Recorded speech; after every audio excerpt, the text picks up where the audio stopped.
From the Chuck Scarborough Television Studio on the campus of the University of Southern Mississippi, this is SMTV News. News you can use.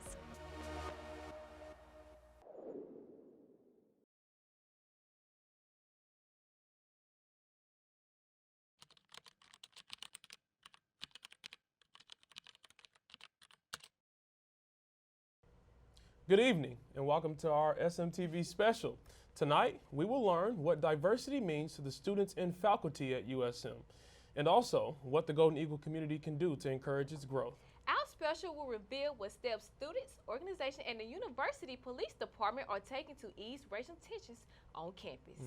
USM's faculty and administration wants every student to feel welcomed in the classroom and on campus, yet they struggle to overcome the division that exists alongside the diversity at USM. What is it like to be a student of color at the University of Southern Mississippi? What has and hasn't changed from past to present? What issues do students face, and how does the university currently address them? Here's what we found. In June 2023, the Supreme Court struck down race-conscious affirmative action in college admissions. This decision shocked the nation and sparked debates over racism and equity in American colleges and universities. As the nation becomes more diverse, debates go on about what fairness, equality, and justice look like, and who is really at a disadvantage. The University of Southern Mississippi is a historically white university, sat in a state with a dark history of racism. Yet it is the most diverse campus in the state. But there is still work to be done to make USM's goals of equity and inclusion for people of color a reality. While progress has been made, we may still have farther to go. USM Senior Associate Provost for Diversity, Equity, and Inclusion, Dr. Eddie Holloway, and Vice President of Student Affairs, Dr. Christy Motter, emphasized USM's commitment to fostering diversity and inclusion on campus. Holloway praised USM's improvement on race relations. Well, I think the history of the university is grand, and in that we're approaching 35+% students of color, so I don't think that just happened by happenstance. But there is still some disconnect between the positive buzz and local and national data. Local data shows that only 11.7% of Black Americans in Mississippi have a bachelor's degree. Nationwide, 88% of not-for-profit colleges and universities have a full-time faculty that is less diverse than the country's population. The reports in this special will tackle race relations at USM from several different angles. First, USM is a historically white institution, and issues about racism, integration, and diversity are nothing new. Second, despite the school's diverse student body, out of 869 instructional faculty in total, only 172 are members of minority groups. Third, there are racial disparities in student success, with Black students having more trouble staying enrolled and graduating in 4 years. Fourth, the University Police Department is working on their relationship with students of color amidst national tensions over racist policing. Lastly, the apparent segregation in campus events and student organizations. Motter addressed some of the concerns about diversity on campus. She understands the importance of representation in the classroom. Faculty are at the forefront of student interaction. They see the students every single day. So identifying those student needs and reporting those student needs are really helpful in helping us provide that intervention, provide that support in order for students to be successful. She also explained how USM is handling racial disparities in student success. We have found in the data set that students are struggling to continue enrollment. We are focusing some efforts on the specific student populations associated with things that might make them more successful. Motter also emphasized USM's anti-discrimination policies. Title IX explicitly prohibits discrimination based on race, ethnicity, nationality, and other protected identities. Students at the University of Southern Mississippi tend to speak highly of the diversity on campus, like junior Mariana Acosta. Well, I feel like all the culture here is very spread out. So there's availability for each person that is from a different country, different race, and different ethnicities and stuff. Diversity here is really good. I feel like it provides a way for everybody to be different. Another student, senior Terry Shellman, echoed this sentiment, but added that there was some disconnect. I feel like we have a very diverse campus. We have a lot of different diverse clubs that introduce us to different cultures, but the students just don't really buy into them. I feel like all the clubs are like very open and welcoming to other people, and they don't necessarily ask for students that are like within the same culture group. They want more people, but there's just not enough talk about it, and there's not enough students that go to the events that they open up. USM has several student organizations dedicated to providing community for students of color. The presidents of some of those groups talked about their experiences as people of color at USM and the importance of diversity. First, president of the Latinx Student Association, Carla Lalama Peralta. I hope that in the future USM is a lot more diverse than it is now. It's heading in the correct path, I believe. We're holding out hope for like a lot more DEI, like resources, offices, stuff like that. From the Pakistani Student Association and the Muslim Student Association, Shiza Shahid talks about raising awareness about halal food options. I'm so glad that a lot of individuals in USM now know what halal food is. When I came here, nobody knew what a halal food is. So I think we are making progress, but it's slow. Nepalese Student Association leader Shazid Karim also speaks positively of USM's diversity. Oh, it has been very good. I like the campus. I mean, the faculties are very well equipped, and they're very experienced.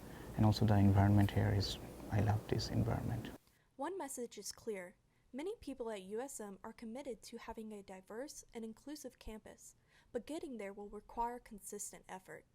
Holloway believes that USM is prepared to meet this need. I think it happens because we have an established record of service, of fairness, of equity, to be inclusive, to be intentional in our efforts to make sure that all gamuts of the campus are represented as best as possible. This has been Jan-Claire Fort reporting on diversity and division. USM Racist Past continues to affect students, faculty, and campus involvement at USM. We continue to honor important figures in USM history like Clyde Kennard, but with the memory of important civil rights activists come the sting of a racist past that USM still has trouble shedding. Now, upon stepping foot on our beautiful campus here in Hattiesburg, you'll notice that it's full of history and culture.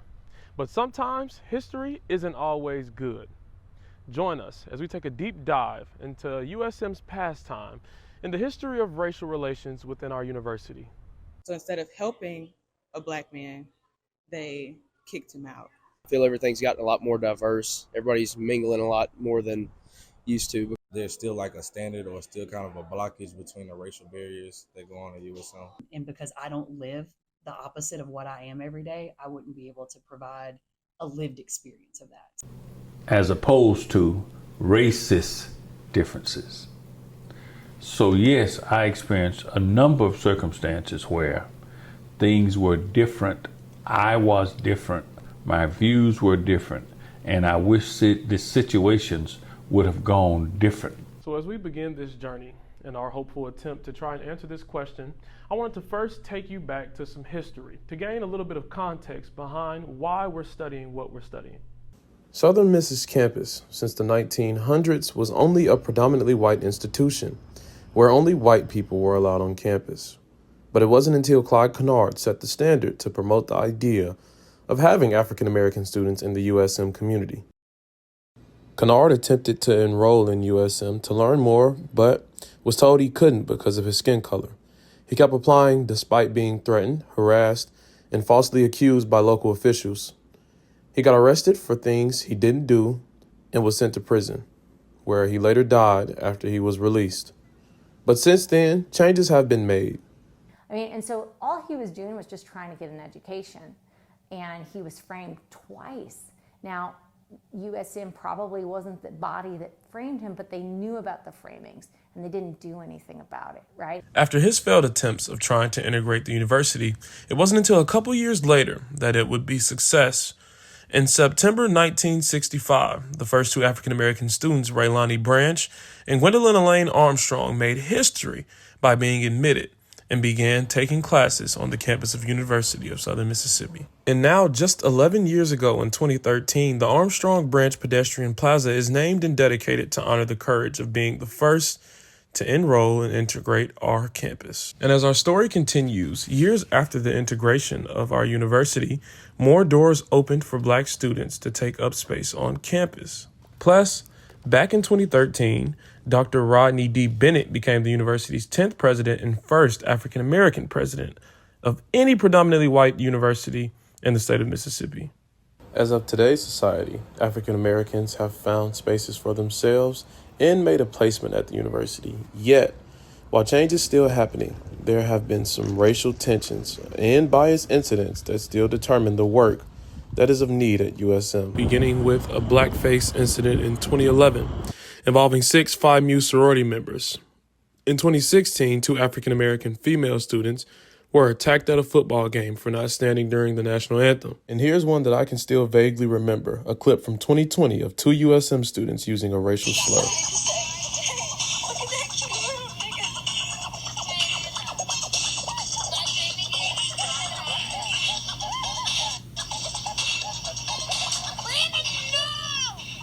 We wanted to speak to the most impactful group on campus to gain real knowledge on how they feel things have changed.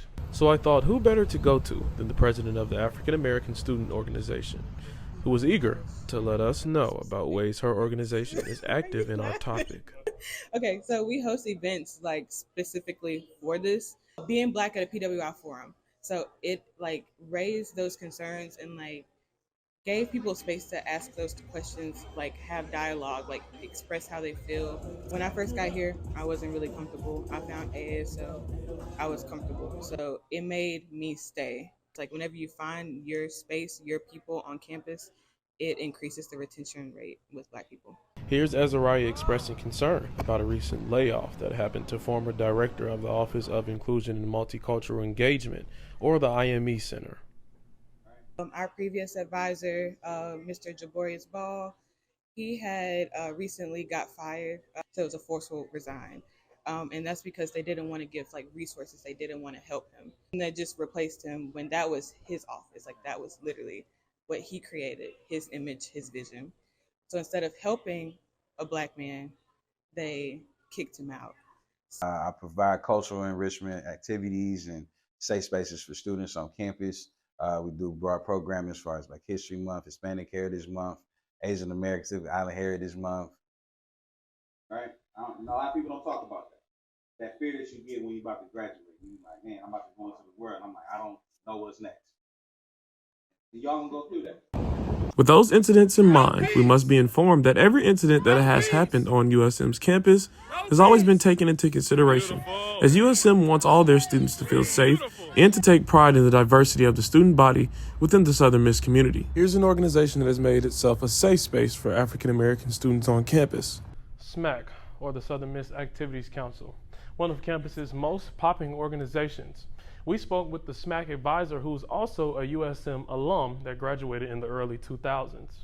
Now, excuse my repetitiveness, but I had to ask the obvious question of what was the difference between things back then and now, or if there even was a difference. Here was April's response. I do feel like more and more now the university is moving in a direction to have more multicultural type events. But could there be more? There can always be more. Is it skewed? Probably. It probably is. And because I don't live the opposite of what I am every day, I wouldn't be able to provide a lived experience of that. Excellent insight from a leader amongst our staff. But let's rewind real fast and listen to something she said. But usually there was a separation. I didn't feel as if it were on purpose. It was just the way things kind of seemed like they were and was. Little did we know the importance of the description of her younger years would be consequential to our study, because very similar to April, well, our peers, fellow students that go here, tell us that if there is some type of separation within the community, it's not always racially driven. But don't take my word for it. Watch as 2 different demographics share the same ideology, I'm here with Jonathan Hardy. Malik Bridges. I'm sitting here with I'm Logan Sykes. you guys are a part of Kappa Alpha Psi Fraternity Incorporated. Logan, what fraternity are you a part of? I'm a member of Delta Tau Delta fraternity. I've seen somewhat a shift, but since I've been here, there's still like a standard or still kind of a blockage between the racial barriers that go on at USM, in my opinion. Even when I first got here, it seemed like it was still kind of separated. Like everybody had their own cliques and things like that. I can agree with it, but at the same time, since my freshman year, we came here in COVID, but I can see we become a little bit more inclusive. We started going to their parties. They started coming to our parties, our events, and we just started supporting each other a little bit more. So I can see we breaking down the barriers a little bit. I feel everything's gotten a lot more diverse. Everybody's mingling a lot more than used to, but everybody's starting to kind of come together. We're doing a lot more stuff together between Divine Nine and the IFC fraternities. Nothing perfect. We still trying to get to a destination. It's a really good sign that everybody's starting to get together a lot more. Now, oddly enough, our findings show that there is definitely a divide here at our USM campus. Similar to this sidewalk, separate but connected, which also seems to be the common consensus on our campus. We should work to more balance that. But we should know that all should serve students like you. Yeah, that was a lot of fun researching. Listen, students and faculty at USM hold different opinions about the success of students in minority groups. Students in minority groups think that social segregation prevents them from reaching the same success as white students. But some faculty members disagree.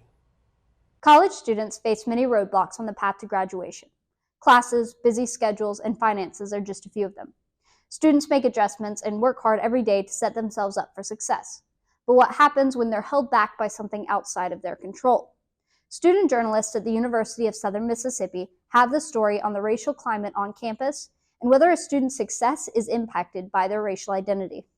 While the data may show a gap between students of different racial identities, what does the faculty at the university have to say? Dana Berry is an expert at all things USM, and her story compares her experience as a student in the early 2000s to her time now as an employee of the university. This has been the best place I could have ever chosen. Berry says that she didn't originally plan on going to USM. As a former graduate of Hattiesburg High, her plan centered around finding a college with a similar racial climate to her majority black high school. Berry says that attending a predominantly white college was a culture shock at first. She only had a few classmates that looked like her, and even less professors. She connected with a few black faculty at USM at the time over their racial identity, and slowly she began to find a home at the college.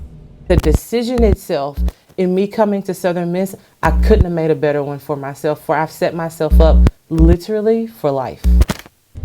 Berry compared her experience as a student over 2 decades ago to the experiences now offered by USM. She believes that the growth she's seen from the school partially stems from the diverse recruiting efforts. I am super pleased with, if you walk into the dome, like the President's Dome, the amount of diversity that is there. This is the top administration office on campus, yet they are so inclusive in who they have hired. And it's not even just about race over there. It's men, it's women, it's everybody in that one building servicing our students.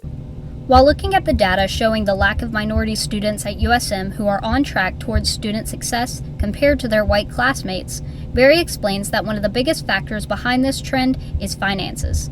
I do believe that finances impact student population here, whether that's recruiting or even retaining students, just because everybody in life can't afford to send their children to college. Berry holds the personal opinion that USM is not biased against people of color, whether it be students, professors, or faculty. However, she also agrees that even in her own office, there may be a lack of minority presence. While much of the USM faculty praises the diversity on campus, others indicate a shift may still be needed. When comparing the data from 20 years ago to 2024, growth can be seen in the number of racial minority students not only enrolled at USM, but successfully completing their degrees.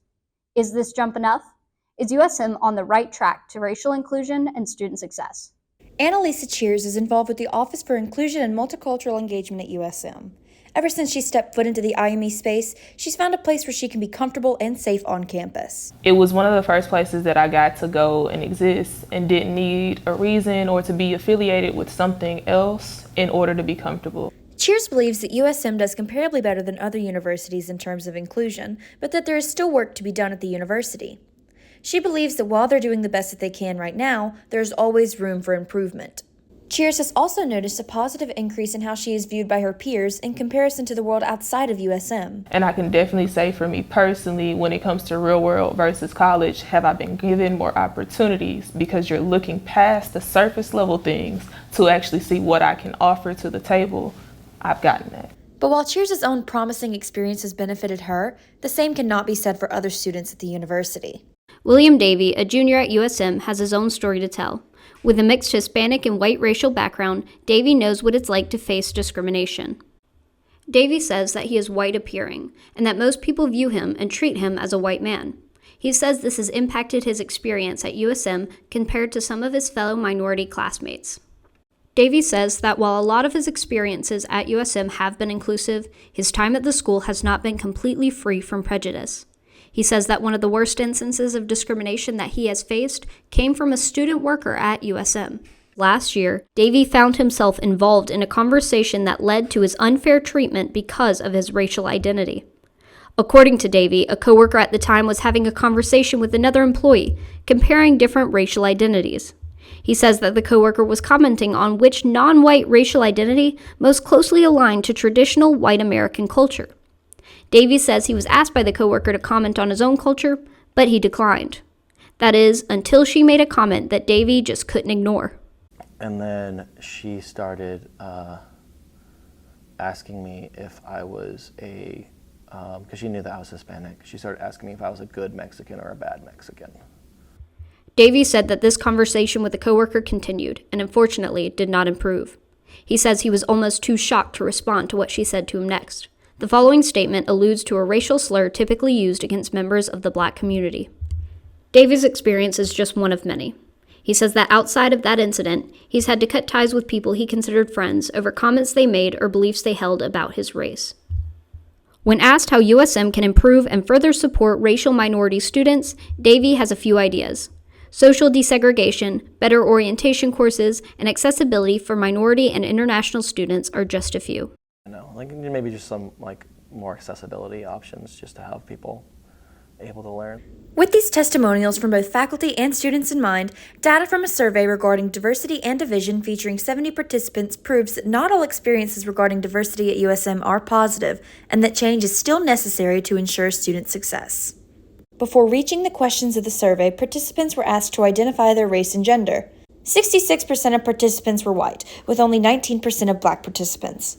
Other races that were identified in the survey were Native American, Asian, and Hispanic or Latinx identities.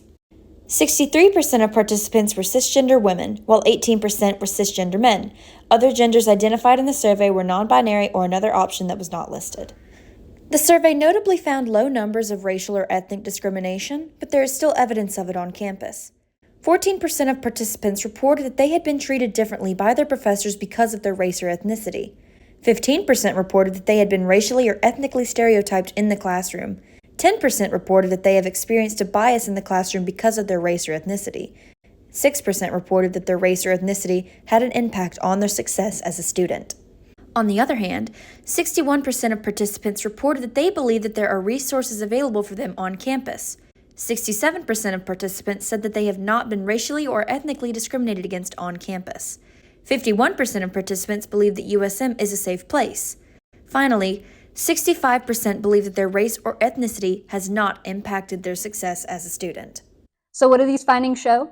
The data shows that the graduation rates, the number of minority staff, and the social segregation on campus are still roadblocks for students of color, while many of the interviews and testimonials seem to give a different perspective.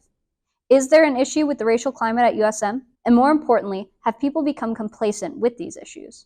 This is Greta Graves. And Abigail Troth reporting for USM on Diversity and Division. USM faculty doesn't reflect the racial diversity of the student body. Despite this, many students and faculty members feel that USM makes adequate efforts to diversify its faculty. The Golden Eagle community remains hopeful that USM will continue increasing the representation of students that belong to minority groups through diversifying its faculty. The University of Southern Mississippi strives to be an inclusive environment, encouraging the growth of racial diversity among the Golden Eagle community through diversity, equity, and inclusion programs. While some of these programs have helped diversify the student body, this year's data shows that the instructors at USM still don't adequately reflect these changes. Although some students and faculty at the University of Southern Mississippi don't see the issue with the lack of minority faculty members, the numbers on paper prove that this is an issue that still needs to be addressed. I am Amari Anderson reporting for USM on Diversity and Division. Dr. John Winters, who specializes in Native American history, believes that students should be able to learn about the history of specific minority groups from professors who identify with those historical narratives. I would also extend that to, we need more representative faculty for African American history, for Asian American history. From my perspective, there's not a lot of faculty diversity as is on campus now. USM only has one Indigenous faculty member to represent Indigenous students. As a white professor teaching Native American history, Winters prioritizes implementing authentic voices and materials in his curriculum to ensure that it aligns with their perspectives. We read Indigenous artists, we read and we watch videos of Indigenous speakers, and we read Indigenous perspectives, and we look at and analyze Indigenous material culture.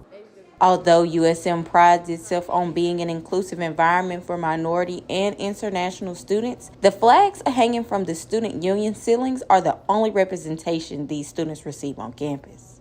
Scholars regard education as the great equalizer, but divisions still persist among USM's academic community.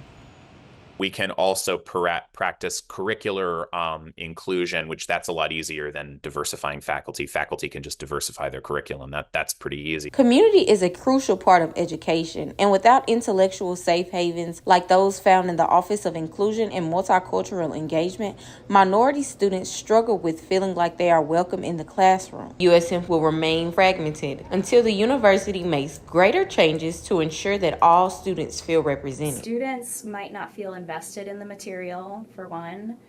They might not find relation to the material. They might not feel like their stories or people like them matter, in the classroom. Out of USM's 869 instructional faculty members, only 172 of them belong to minority groups. This number doesn't reflect the minority student population, which amounts to 42% of the student body.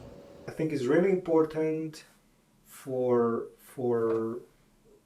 minorities to see role models out there that they can imitate, or at least they can know, okay, if he can do it or she can do it, I can do it as well. So it's really important. Minority students need role models they can relate to, but the lack of diversity among the faculty at USM makes this difficult for some students. While some praise diversity, equity, and inclusion programs, others question if they made any meaningful impact. I don't know whether the push to intensely criticize ourselves and examine ourselves on diversity issues was all that helpful for students and all that helpful for faculty of color. Professor Carlton Wade commends the changes USM has made since he was a student. I know that the numbers are uneven, but change doesn't come overnight. So I think it's a steady progression. Dr. Karen Kozowski believes USM needs to adapt their hiring process to account for implicit bias. Simple changes could greatly increase the amount of minority faculty members at USM. I've interviewed at other institutions before where it is standard practice that they don't do video interviews. They only do a phone or a non-video Zoom interview on the first round. So they don't see who they're talking to, they're just listening to them respond. Minority applicants face challenges like imposter syndrome, which makes them feel like they are unqualified for the position that they are pursuing. What I came to do my interview, for example, in the back of my mind, I thought, I know I'll never get this position. You know, not because I wasn't qualified, but because I wasn't the right texture or the right color. However, some minority faculty members believe that USM's current approach is already effective, even though there is still a major discrepancy between the racial composition of the student body in comparison to that of the faculty members. They praise USM's efforts to diversify its faculty. Over the years, I've seen more and more people, like minorities. I've seen a lot of women being hired, at least in faculty positions. Hispanics around the university, or people, at least people from other countries. Students at USM find their community outside of the classroom, where their chances of finding a group that represents them are much higher. Although Christian Sutherland doesn't feel comfortable with taking a Black history class taught by a white professor, she feels that USM is still a diverse campus. It's kind of diverse. Like, I see Black professors and other. I feel like USM is a pretty diverse school in general. Faculty members and students at USM recognize that many more changes need to be made so the faculty can represent the student body, but they face these obstacles with the hope that they will leave USM better than they found it. The Golden Eagle community believes that one day it will have diversity without division.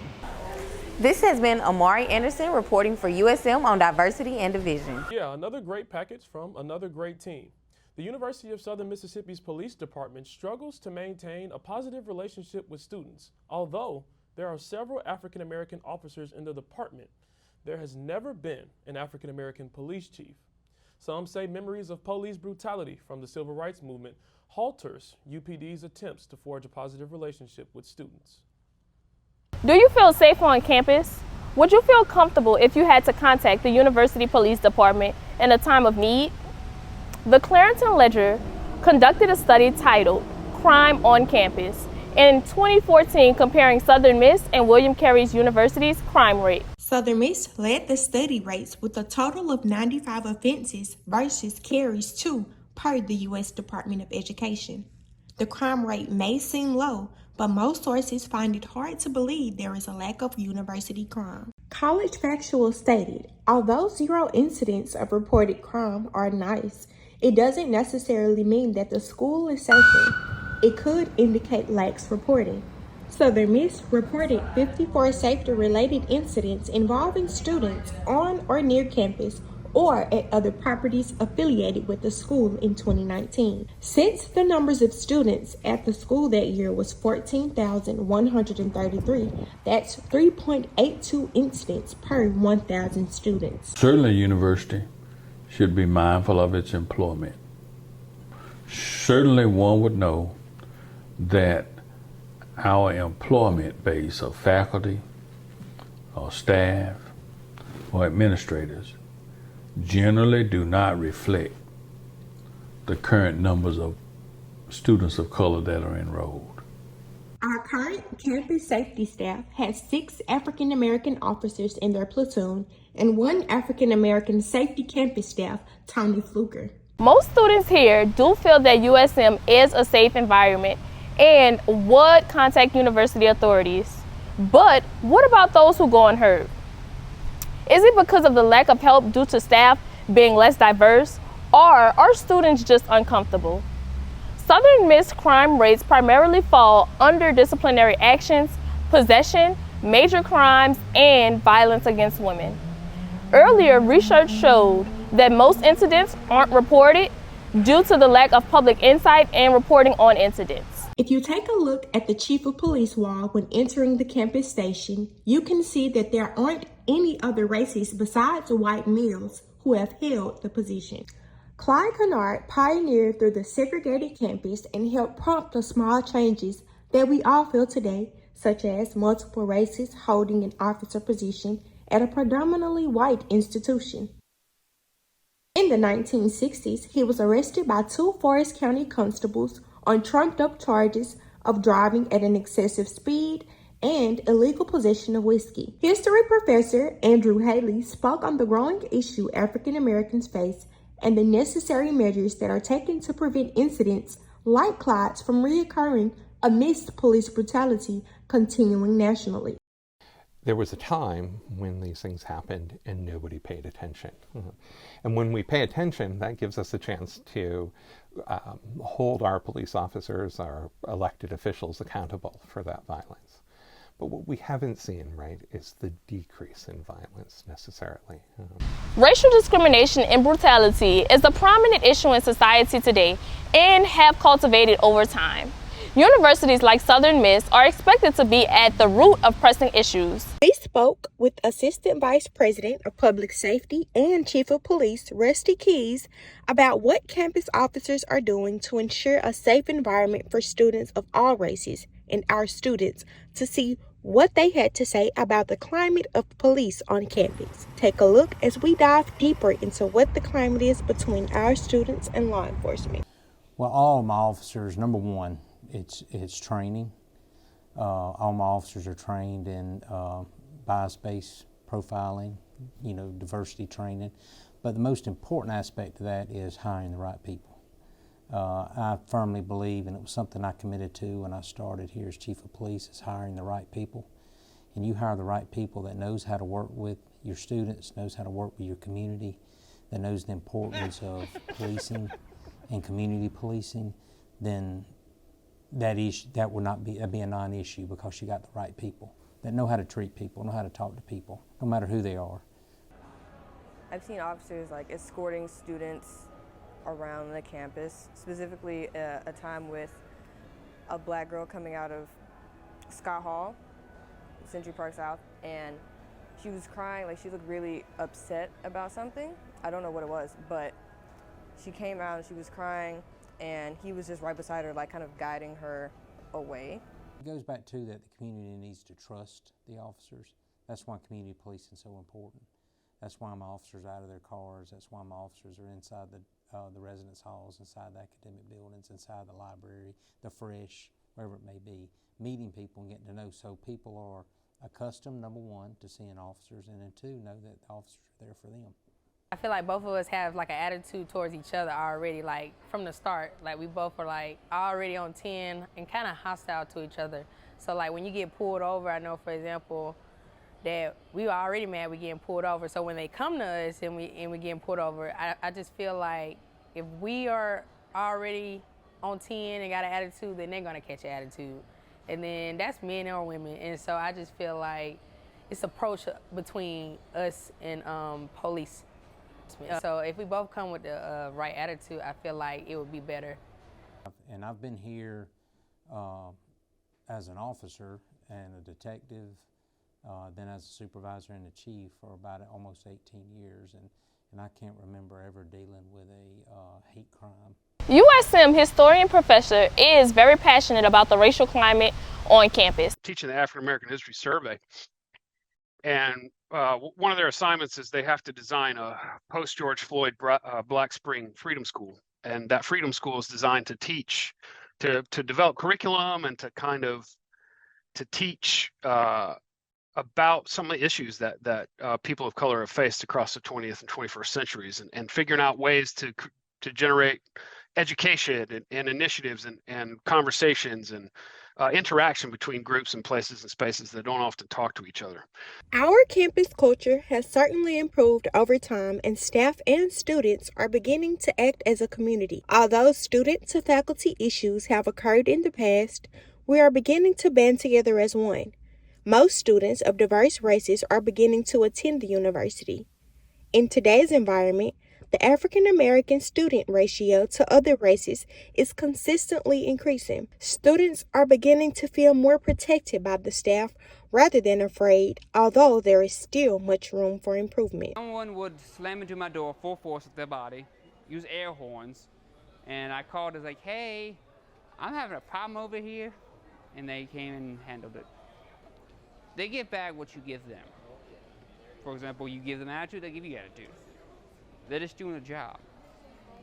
If you're giving them grief, just know they're doing the job. They're not trying to, how I could say this, inhibit you. They're just trying to help. There's a patrol unit, our community relations division, for what they do out there to have that positive feedback.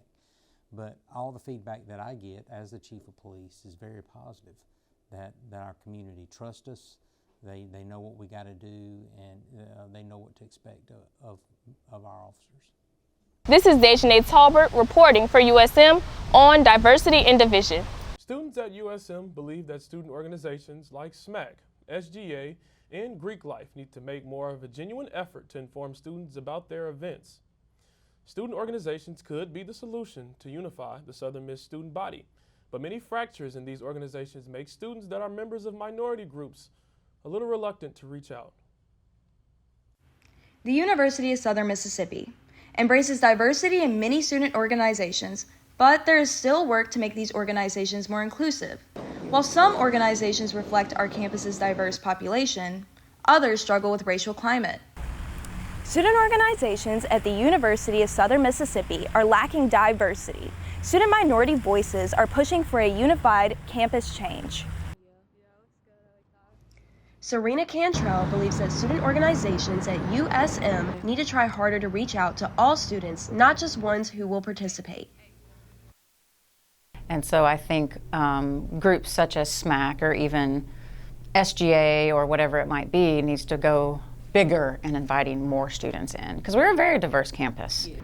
Diversity fuels communication. Every voice matters. Every story counts. Sarah Mune believes that communication is crucial to create a brighter world, a more connected world. We really try to strive to be diverse and be inclusive to everybody of different races, ethnicities, and sexual orientations, genders, everything, because that is one of the most important things about communication, is being open and willing to speak to everybody and hear all different types of stories. Although the word diversity is commonly associated with skin color, some students have different opinions on what it really means. Diversity isn't always skin color, which is like people automatically, it's like, okay, if we're going to be diverse, like we're going to have to have a black person, a Hispanic person, Asian, like all that kind of stuff. Mm-hmm. But to me, it's more like diverse mindsets and like, I mean, body types obviously is a cool thing, and like hair color, like whatever, but like backgrounds, different like mindsets, different majors. SMAC, Southern Miss Activities Council, is a student-run and funded event program board at USM. SMAC hosts events to bring students together and build relationships among the community. I think it all comes down to just kind of being educated and being aware of what opportunities we do have on campus. Like, I think there's plenty of ways you can get plugged in to do a lot of different things. Organizations at USM are inclusive to all students. I think that organizations on campus could increase their diversity by advertising and publicizing that they are inclusive and that they are open to all types of people, not just one specific type. It is noticeable that the majority of students who attend SMAC events are African Americans. SMAC caters to all student organizations, but many students do not know about these events. But there's not a lot of people that kind of look like me in there, so I feel like they should just like go kind of more out the box and more out of like their usual like FSL people or different things like that. Reaching out to all of the student body is necessary to connect with all groups. By communicating with all organizations, all students feel included. I feel like it's more important to reach out to everybody instead of like the set niche group that usually go to that organization. Building bridges to different communities that they wouldn't normally reach out to, I would say. Greek life organizations under the Interfraternity Council, College Panhellenic Council, and the National Panhellenic Council play a significant role in campus culture. We definitely welcome everyone. We'd love to see diversity. At the end of the day, there's just not that many people that come from different backgrounds that come through recruitment, but there's no reason that we would ever stop anyone from joining our fraternity.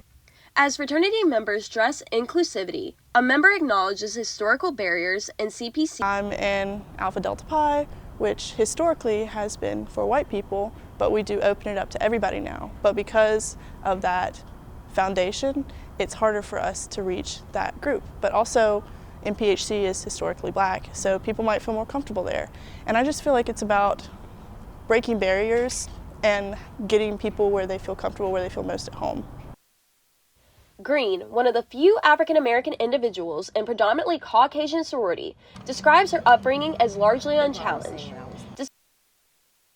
I've kind of always been like the one black girl and stuff, or like that kind of thing, because like my high school was predominantly white, and like almost all my friends in high school were white, like at least my girlfriends were, like, and that's just how it was growing up, and like they didn't treat me any different, so it was kind of like the same thing here, like it was translating honestly the same to me.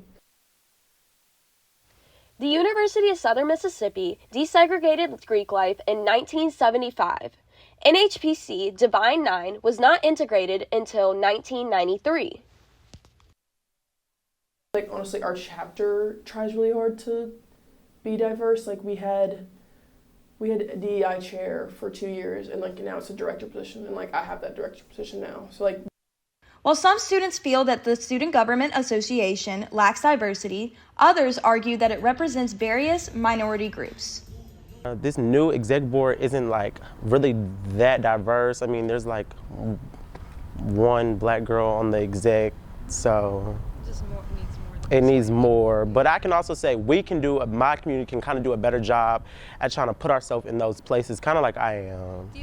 For many minority students, the lack of representation in student organizations contribute to the feeling of isolation and disconnection from the campus community. Others feel that we do not lack diversity among student events and organizations due to many leadership positions. I guess like she's brought up the SGA, I'm a senator in that, and I think there's a really good group of diverse, like we have a lot of diversity within that. This ongoing effort demonstrates a commitment to growth and inclusion within the USM community. This has been Lauren Patterson reporting for USM on diversity and division.